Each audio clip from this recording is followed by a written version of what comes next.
Morning folks, simple one today.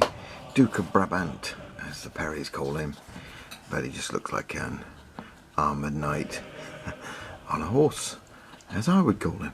So I'm just gonna put some undercoat on and have a go at painting this one. I don't think I'll be having any real trouble, so back in a tick.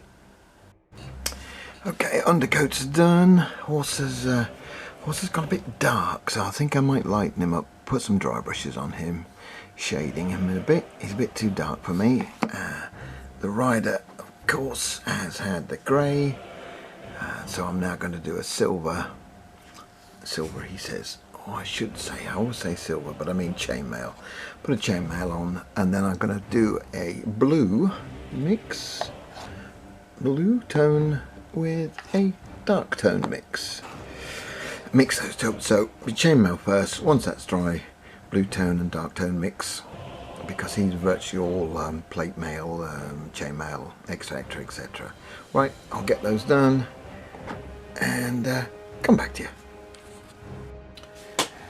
Right, the man has been silvered and blue toned. I'm almost forgetting this. Blue toned and dark toned. I don't think he requires another wash.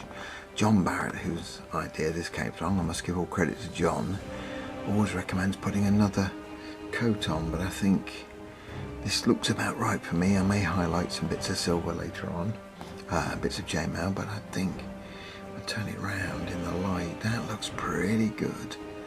I'm going to silver up or whiten up the sword, obviously make it a bit more shiny. And then now put the fittings on.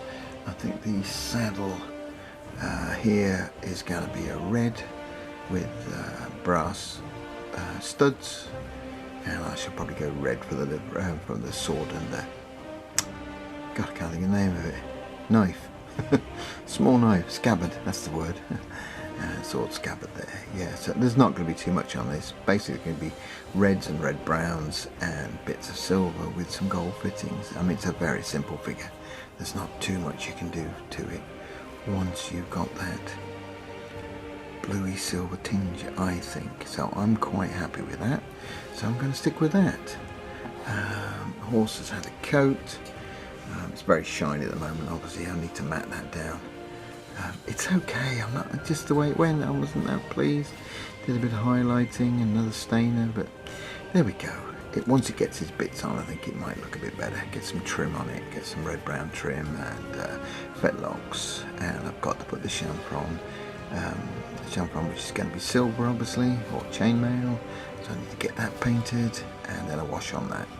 So I will get busy. Back in a tick. Right, there we have it. Just about finished, I think. The rider is finished. This is supposed to be the Comte de Brabant, I think, from the Perrys metal French command set. But I mean, he could be virtually anyone, couldn't he? There's nothing particular about him. Anyway, all done, all painted, silvered, blue tone and black tone on the, or dark tone on the steel armour, red and then gold trim, and I've just silvered up the sword a bit. As you can probably see, it's a bit more silvery, a bit more shiny.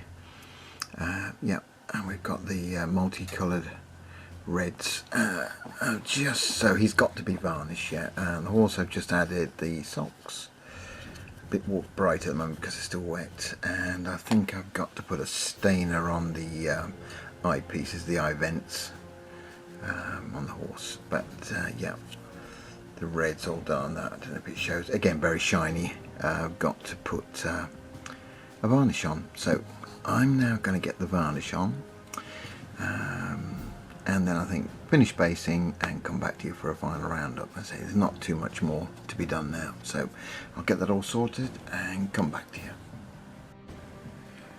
Well, there we have it. It's all done. The Comte de Brabant. Just finished the basing. Now I'll put him on a rearing, the rearing horse. There's one that's charging, but I just liked him on this better. Just for me, it just looks better with his sword held out. the charging horse, the Lancer, can go on. There's another Lancer figure, and there's the back. That all shows up. Yeah, simple figure, but I think it's turned out pretty good. I'm well pleased with this. The way the shading worked and the red. He is leaning back well, but there you go. His horse is rearing. That's why the bush is quite high at the front, because there's the support to the front legs, so I'll need to disguise them. I'm not going to cut them off. I've had that before, where you cut the supports off thinking it'll be alright, and then a couple of gains in, the back legs snap off and you're having to repair it. Anyway, enough waffling, that's all done. I'll take some stills and put those at the end, but thanks a lot, and bye for now.